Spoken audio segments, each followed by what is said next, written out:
All right, thank you for stopping in again. And today I wanted to get you up on this guy, Lion Man, who quite possibly is the oldest black comic book hero ever published in the United States, going all the way back to 1947.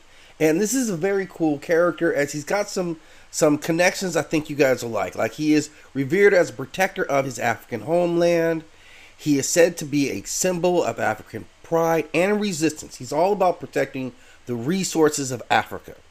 And he's got some amazing powers, right? He's got enhanced strength, agility, resilience, all drawing on the strength of his culture. He taps into his ancestral energies to gain heightened senses and combat prowess. His connection to the earth allows him to manipulate natural elements within his environment for strategic advantage in a battle.